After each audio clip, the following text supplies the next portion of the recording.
Je voulais aussi vous interroger au sujet d'une interview. C'était une interview de Zulfikar Boukhari, porte-parole du PTI. Il y fait quelques commentaires sur ce qui se passerait si Imran Khan était libéré.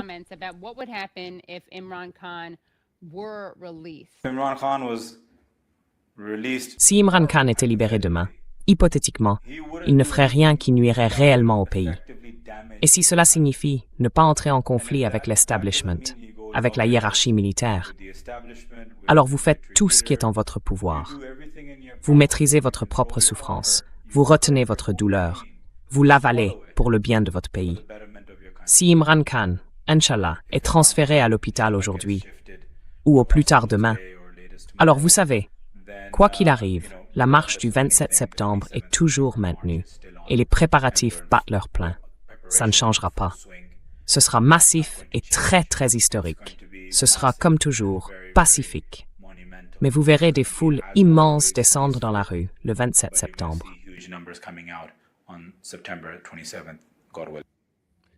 Alors, repokevot ko umpung sa sekwan.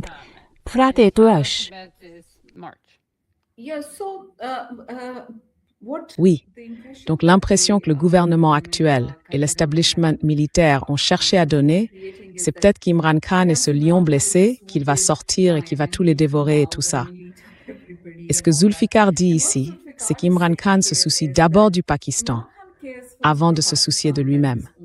Lui-même, et la souffrance qu'ils lui ont infligée, à lui et à sa femme. Cela compte moins que l'amélioration de la situation au Pakistan et ce qui est bon pour le Pakistan.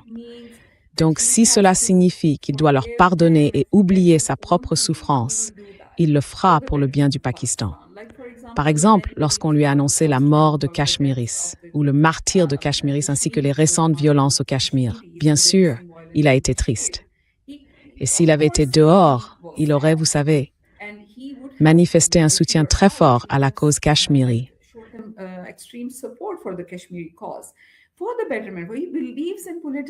Pour améliorer les choses, il croit au dialogue politique. Il ne croit pas du tout à la violence. Comme je l'ai dit plus tôt, c'est un pacifiste. Donc ici, ce que dit Zulfikar, c'est que, puisqu'il est un homme épris de paix, il ne sortira pas de tout cela avec une vendetta personnelle. Et il fera ce qui est le mieux pour le Pakistan.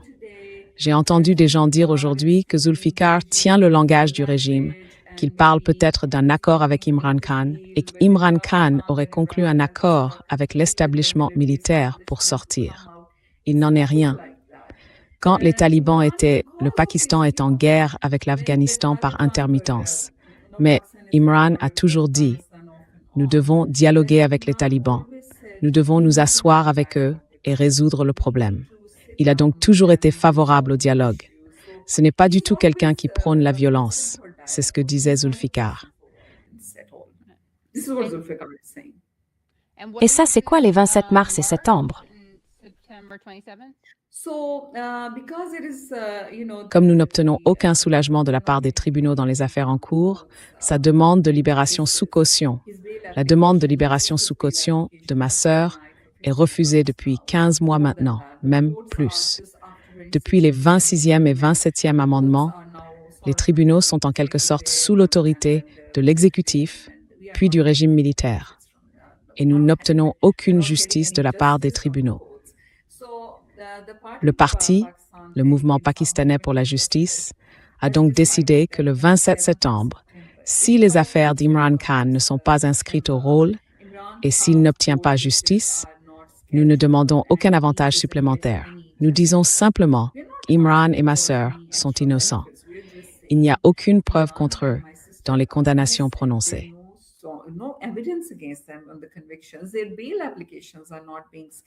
Leurs demandes de libération sous caution ne sont pas inscrites à l'audience. Nous disons que s'ils n'obtiennent pas justice d'ici le 27 septembre, alors il y aura une énorme mobilisation du parti politique dans tout le Pakistan pour protester contre ces injustices envers Imran Khan. Voilà ce qu'est le 27 septembre. Beaucoup de militants, beaucoup d'activistes comme moi pensent que cette date est trop tardive. Ça aurait dû être maintenant. Ça aurait peut-être dû être le 4 juin, parce que Imran souffre énormément, très durement, de la torture. Mais c'est une bonne date fixée par les dirigeants du parti, parce qu'ils disent devoir préparer cette longue marche. Ce sera comme un rassemblement venant de toutes les régions du Pakistan, avec tout le monde qui se rendra à Islamabad pour protester. Voilà donc ce que représente le 27 septembre. Je veux lire ce commentaire. Il mobilise bel et bien des armées de vraies personnes, et c'est très effrayant pour le petit pourcentage. Oui, absolument. Rien que lors de son appel, vous savez, juste pour l'apercevoir, il y avait des gens partout dans le monde. Des gens m'appelaient depuis les États-Unis. Quand est-ce qu'il arrive? Quand est-ce qu'il va sortir? Quelles sont les nouvelles des États-Unis, d'Australie, de partout?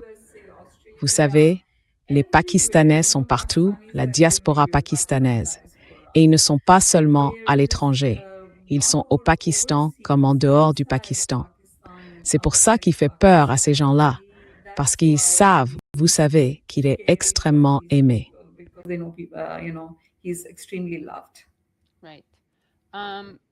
D'accord. Je voudrais aussi vous interroger sur une déclaration que vous avez faite récemment dans une interview à Hari News. L'isolement de votre sœur, Bushra, a de nouveau été prolongé par une décision prise le 6 août. Comment va-t-elle? Pouvez-vous nous parler de cette décision et de sa situation?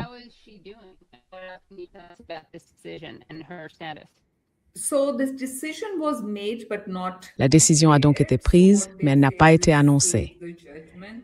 Ce qu'ils ont dit, c'est qu'ils ont mis le jugement en délibéré. Ils n'ont pas encore rendu leur décision. Donc son isolement cellulaire continue. Comme vous le savez, Katie, parce qu'ils ont refusé des soins médicaux à toutes les deux, elles ont toutes les deux perdu un œil à cause de ce qu'on leur donne dans la nourriture ou du type de cellules dans lesquelles on les maintient. Ma sœur a 20 ans de moins qu'Imran Khan. Pourtant, lui comme elle souffre de cette maladie des yeux. Il doit donc y avoir quelque chose dans la nourriture ou dans les cellules, puisqu'ils ont chacun perdu un œil. Et quand ils ont commencé à se plaindre de ce problème aux yeux, aucun soin médical ne leur a été donné. La rétine de ma sœur s'est décollée. Pendant 10 jours, ils ont attendu avant de l'envoyer se faire opérer. Après 4 mois, puis quelques heures, ils l'ont ramenée dans la même petite cage.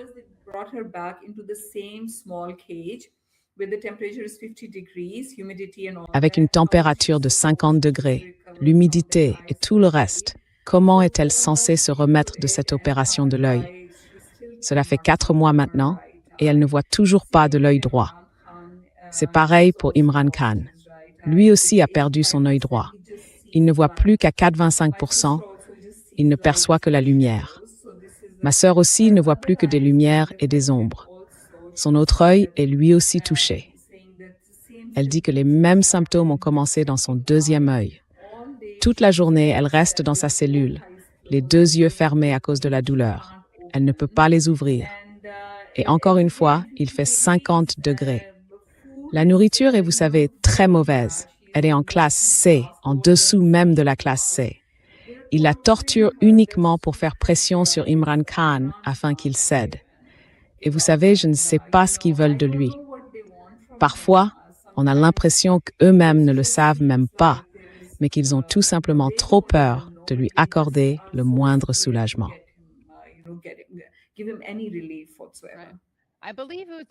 Je crois que c'était lors d'une interview que j'ai faite avec sa sœur, Halima. Je pense qu'elle a laissé entendre qu'il voulait qu'il accepte de quitter le Pakistan s'il le libérait pour aller vivre confortablement en Angleterre. Et elle a dit qu'il ne ferait pas ça. C'était l'une des choses. Oui, probablement qu'à un moment donné, il voulait qu'il fasse ça. Mais aujourd'hui, avec la légende qu'il est déjà et qu'il devient de plus en plus, avec la force qu'il a acquise, avec ce qu'il est devenu en survivant à ces 3 années de torture extrême, lui comme sa femme, ils ne peuvent même plus se permettre de l'envoyer hors du Pakistan. Parce que, comme vous l'avez dit, vous avez lu les commentaires, il y a d'immenses foules de gens, des gens ordinaires qu'il pourrait rallier autour de lui. Et pas seulement des Pakistanais, mais des musulmans, tout le monde. Même pas seulement les musulmans, tout le monde. Parce qu'il est tellement, il croit en l'humanité.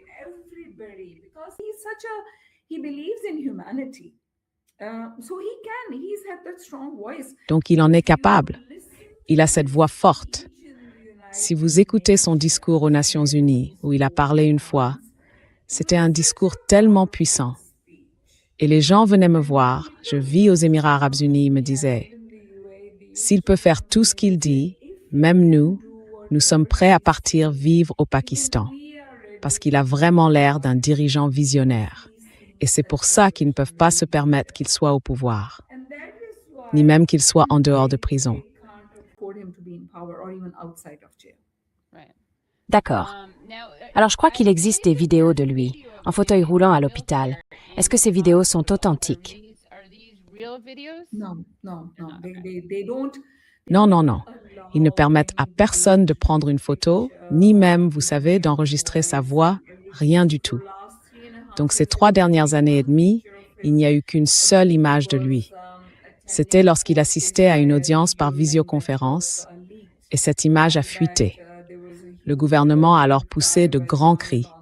Il pense que s'il le cache au public, si les gens ne peuvent pas le voir et ne peuvent pas entendre son nom à la télévision nationale, son nom est interdit à la télévision nationale. Ils ne peuvent pas prononcer son nom à la télévision nationale. Le régime militaire ou la dictature pensait que s'il apparaissait à la télévision ou que les gens le voyaient, ils se souviendraient de lui. Et maintenant, en faisant ça, cela fait 3 ans qu'ils ne l'ont pas vu, mais ils l'aiment encore davantage. Donc cette tactique du loin des yeux, loin du cœur, n'a pas marché. Et Dieu merci, grâce à des journalistes indépendants comme vous et d'autres, grâce, vous savez, aux réseaux sociaux, au pouvoir des réseaux sociaux, ce mouvement n'est pas mort.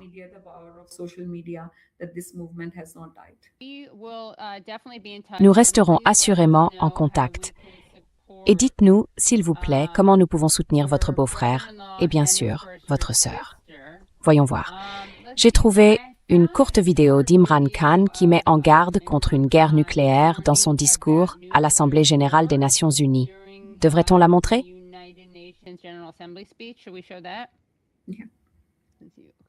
C'est parce que l'Inde avait supprimé le statut spécial accordé au Cachemire et l'avait été, en quelque sorte, intégré à l'Inde. C'était donc à propos de ça. Mais nos prendrait, tout le monde en prendrait de très traîne. Oui. Ce qui va se passer quand le couvre-feu sera levé, ce sera un bain de sang. Les gens vont sortir. Il y a 900 000 soldats sur place. Ils ne sont pas là, comme le dit Narendra Modi, parce qu'il aurait fait ça pour la prospérité du Cachemire. C'est censé être pour le développement. Ces 900 000 soldats, qu'est-ce qu'ils vont faire quand les gens sortiront? Ce sera un bain de sang. Alors, Monsieur le Président, je veux le répéter ici. C'est l'un des moments les plus critiques. Il y aura une réaction à cela. Le Pakistan sera accusé. 2 pays dotés de l'arme nucléaire se retrouveront face à face, comme cela a été le cas en février. Et avant que nous ne prenions cette direction, les Nations Unies ont une responsabilité.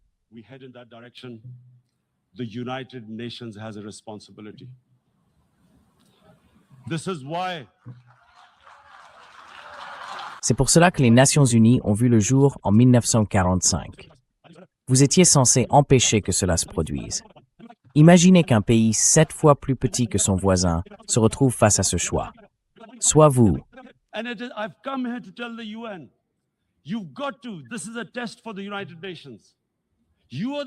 C'est une épreuve pour les Nations Unies. C'est vous qui avez garanti au peuple du Cachemire le droit à l'autodétermination. Ils souffrent à cause de cela. Et c'est le moment. Ce n'est pas le moment d'apaiser, comme en 1939, où l'on a pratiqué l'apaisement. C'est le moment d'agir. Et la première mesure doit être que l'Inde lève ce couvre-feu inhumain qui dure depuis 55 jours. Elle doit libérer tous les prisonniers politiques, et en particulier ces 13 000 garçons qui ont été arrêtés. Leurs parents ne savent pas où ils ont disparu. Ensuite, La communauté internationale doit donner au peuple du Cachemire le droit à l'autodétermination. Merci. Donc ce n'est qu'un exemple parmi d'autres où il a pris la parole. Mais vous voyez à quel point c'est un orateur puissant, quelle voix forte il a et quelle vision. Il y a aussi un autre de ses discours, une intervention au Forum économique mondial, où il dit que la guerre avec l'Iran serait un désastre économique pour le monde entier. Il disait cela il y a très nombreuses années, parce qu'il pouvait prévoir que s'il y avait une guerre, cela pourrait être un désastre. C'est pour ça que je dis que s'il était Premier ministre, et il est, à juste titre, le Premier ministre actuellement élu du Pakistan, si les élections n'avaient pas été truquées avec l'aide de l'armée, il est le véritable Premier ministre actuel du Pakistan. Il n'y aurait pas eu de guerre avec l'Iran, il n'y aurait pas eu Gaza.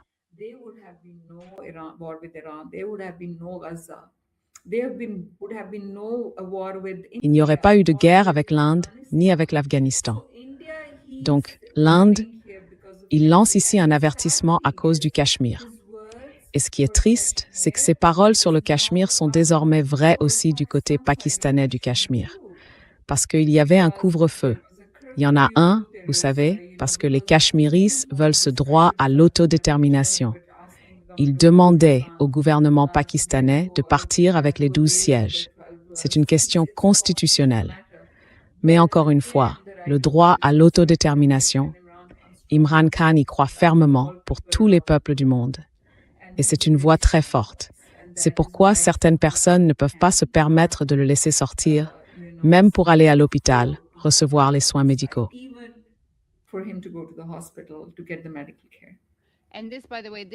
Et au passage, voici une déclaration qu'il a faite au sujet de la Palestine. C'était avant le 7 octobre. Nous sommes aux côtés du courageux peuple palestinien et demandons aux puissances mondiales de rompre leur silence et d'agir contre les atrocités israéliennes commises contre le peuple palestinien. Absolument. Depuis le tout début, il a toujours été une voix très forte pour le peuple palestinien. Il n'est contre personne, pas contre Israël en tant que tel, mais il veut des droits pour les Palestiniens, comme nous tous. Nous voulons des droits pour les Palestiniens. Nous ne sommes contre personne, nous sommes contre le génocide.